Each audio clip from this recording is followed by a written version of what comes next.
Hello guys, ഇന്നലെ പാതിരാത്രിയിൽ അനീഷിനെ ഒരു തരത്തിലും ഉറങ്ങാൻ സമ്മതിക്കാതെ ആദിലയുടെ ഒന്ന് രണ്ട് ഗ്രൂപ്പുകളെ ഉണ്ടല്ലോ, ഷാനവാസ് അങ്ങനെയുള്ള ആൾക്കാരും ആര്യനും എല്ലാവരും കൂടി ചേർന്നിട്ടുള്ള പ്ലാനായിരുന്നു ഈ പാത്രം കഴുകുന്നതായിട്ട് ബന്ധപ്പെട്ട്. അനീഷ് പാത്രം കഴുകാൻ പറഞ്ഞിട്ട് അത് കേൾക്കാതെ ലാസ്റ്റ് അനുമോളും നൂറയുമാണ് ആ പാത്രം മുഴുവൻ കഴുകി തീർത്തത്. ലാസ്റ്റ് അനീഷ് വന്ന് കിടക്കുന്നതിന് മുമ്പ്, അനീഷ് കിടക്കാൻ വരുന്നതിന് മുമ്പ് തന്നെ ജിസയിൽ അവിടെ നിന്ന് സംസാരിച്ചെന്നുള്ള രീതിയിൽ ആ ക്ലേയുടെ മോഡൽ വലിച്ചെറിഞ്ഞ് അനീഷിൻ്റെ ദേഹം മുഴുവനായിട്ടുണ്ടായിരുന്നു. എന്നിട്ട് ലാസ്റ്റ് അനീഷ് അപ്പോഴത്തേക്ക് വന്നിട്ട് അവർ ബെഡ്ഷീറ്റും പില്ലോയും ഒക്കെ എടുത്ത് അതെടുത്ത് കളഞ്ഞു. അനീഷ് ബാത്റൂമിൽ പോയിട്ട് തിരിച്ചു വന്നപ്പോഴത്തേക്ക് ഒന്നുമില്ല. ലാസ്റ്റ് അനുമോളി പെട്ടെന്നൊരു ഷീറ്റ് എടുത്ത് ഡ്രോയറിൽ വെച്ച് കൊടുത്തിട്ടുണ്ടായിരുന്നു. അതെടുത്ത് അവൻ മൂടി കിടക്കുന്ന സമയത്ത് വീണ്ടും വന്ന് അവന് പലതരത്തിൽ അവൻ്റെ കാലിൽ ഈ പേസ്റ്റാണ് എടുത്തിട്ടിരിക്കുന്നത്.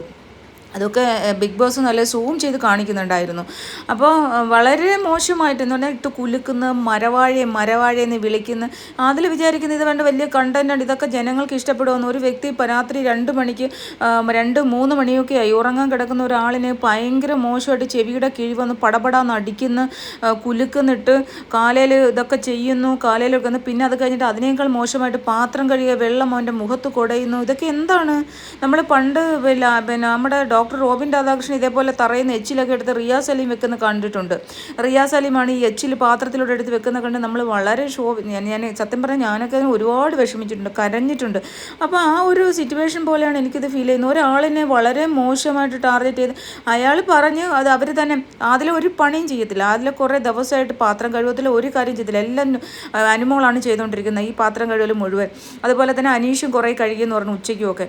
അപ്പോൾ ഇത് പിന്നെ എന്ത് ഉദ്ദേശിച്ചാണ് ഇവർ ഒരാളിനെ ഇങ്ങനെ ടോർച്ചർ ചെയ്യുന്നത്? അയാൾ പറഞ്ഞു, അയാൾ എന്നിട്ട് പോയി പാത്രം കഴുകി, ശരി അതിലൂടെ ഡ്യൂട്ടി ചെയ്യുക, ഇത്ര മാത്രമേ പറഞ്ഞുള്ളൂ. അതിനെ അയാളെ മോശമായിട്ട് എനിക്കൊരു തന്തയുള്ളൂ, താൻ ആരാണ്, വഴി കണ്ടവന്മാർ പറയുന്നതല്ല ഞാൻ കേൾക്കേണ്ടത് എന്നൊക്കെ പറഞ്ഞ് വളരെ മോശമായിട്ട് ബിഹേവ് ചെയ്ത്. എന്നിട്ടും പറഞ്ഞു അതിലെ ഡ്യൂട്ടി ചെയ്യൂ, അതിലെ ഡ്യൂട്ടി. അനീഷിൻ്റെ സംസാരമല്ല, ഇങ്ങനെ പറഞ്ഞുകൊണ്ടിരുന്നത് എഴുന്നേക്കുന്നവരെ. പക്ഷേ അനുമോളിന് മനസ്സിലായി, അനുമോൾ ഓടിപ്പോയിട്ട് പാത്രം കഴുകി, പിന്നെ പുറകെ നൂറയും കൂടെ സഹായിച്ചു, അങ്ങനെ പാത്രം കഴുകി തീർത്ത് തിരിച്ചു വന്ന് പറഞ്ഞു ഡ്യൂട്ടി ചെയ്യാതിരിക്കുന്ന മോശമാണെന്നും പറഞ്ഞിട്ട് അനീഷ് പോരുന്നു. അത് കഴിഞ്ഞാൽ അവിടെ ഷാനവാസ്, ജിഷിൻ എല്ലാവരും കൂടി അഭിലാഷ് എന്ന് പറഞ്ഞാൽ അതില മോശമാണ്, അവനവൻ്റെ ഡ്യൂട്ടി ചെയ്യണം, കാരണം അയാളൊരു കിച്ചാവ്. ഇയാൾ ആരാണ് പറയുന്നത്, ഇവൻ എവിടെ നിന്നാണ്ട് കിടന്ന് വന്നവൻ, മരക്കഴുത വാഴ എന്നൊക്കെ പറഞ്ഞ് വെറുതെ പിന്നെ ഇയാളെ ചേട്ടനെ വിളിച്ച വാ കൊണ്ട് ഇയാളെ ഞാൻ മറ്റേത് വിളിക്കുവേ എന്നൊക്കെ പറഞ്ഞു. അപ്പോൾ ഉടനെ നൂറ പറയുന്നുണ്ട്, നിൻ്റെ വേഴ്സ് സൂക്ഷിക്കുമെന്ന്. അപ്പോൾ എന്നിട്ട് ഈ രാത്രി ഉറങ്ങാൻ വന്ന ആ മനുഷ്യൻ്റെ പില്ലോയി എടുത്ത് കളഞ്ഞ്, എന്നിട്ട് അനുമോളാണ് ഈ പില്ലോയൊക്കെ കൊടുത്തത്. എന്നിട്ട് അയാളെ എവിടെ ഇരുന്ന് അങ്ങ് കുലുക്കുവാണ്. എന്നിട്ട് അഴുക്ക് വെള്ളം, പാത്രം കഴുകിയ വെള്ളം അയാളെ മുഖത്തോട്ട് കുടയുന്നു. എന്തുകൊണ്ട് ഈ പെങ്കൊച്ച് ചെയ്യുന്നതെന്ന് എനിക്ക് മനസ്സിലാവുന്നില്ല. നൂറ് അവിടെ നിന്ന് വഴക്കിടുവാണ്. അയാൾ ഈ അനുമോളുടെ കട്ടലിൽ വന്നില്ല. അപ്പോൾ അനുമോളുടെ പാവ എടുത്തെറിഞ്ഞ് അനുമോൾ കരഞ്ഞ്, എന്നിട്ട് അനുമോൾ അവിടെ വന്ന് കിടന്ന് എനിക്ക് നിങ്ങളോട് മിണ്ടണ്ട എന്നും പറഞ്ഞ് അനുമോൾ വന്ന് കിടന്ന്. അപ്പം എന്നിട്ട് ലാസ്റ്റ് ഇവർ രണ്ടുപേരും കൂടി ഇരുന്ന് വഴക്കിടുമ്പം പിന്നെ അനുമോൾ പറയുന്നത് നിങ്ങൾ തമ്മിൽ വഴക്കിടുന്ന കാണാനായിട്ട് അവിടെ ആൾക്കാർ ഇരിപ്പുണ്ടെന്ന് എന്ന് പറഞ്ഞപ്പോൾ നൂറെ അങ്ങ് പിന്നെ മിണ്ടിയില്ല.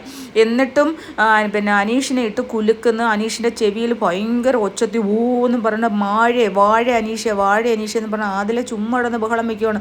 അപ്പോഴും നൂറ് പറഞ്ഞു, ബേബി നിൻ്റെ വേഴ്സ് നീ സൂക്ഷിക്കും എന്നൊക്കെ പറയുന്നത്. അപ്പോൾ ഷാനവാസൊക്കെ അതിനിങ്ങനെ വളം വെച്ച് കൊടുക്കുന്നത്. കാരണം ഷാനവാസിനെയൊക്കെ സംബന്ധിച്ചിടത്തോളം ആരെങ്കിലും ഒരാളെ പുറത്താക്കുക എന്നുള്ളത് മാത്രമേ ഉള്ളൂ.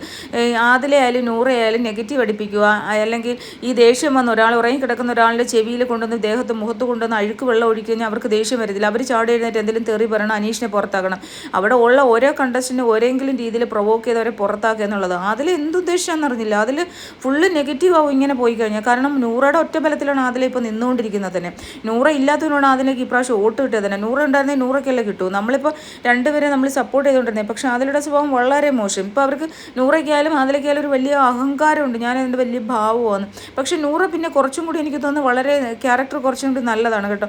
കാരണം പറയുന്നുണ്ട് അതിലൂടെ, നീ ഇങ്ങനെ ചെയ്യല്ലേ ബേബി, നീ ഇങ്ങനെ ചെയ്യരുത്, നീ കൺട്രോൾ ചെയ്യൂ ബേബി എന്ന് പറയുന്നത്. ഈ വേർഡ്സ് സൂക്ഷിക്കുക ഉപയോഗിക്കുന്നത് വളരെ മോശമായിട്ടാണ്, നമുക്ക് അംഗീകരിക്കാൻ പറ്റുന്നതല്ല. എന്ത് കണ്ടിട്ടാണെന്നല്ല, എന്തായാലും വളരെ മോശമായി പോയി അതില.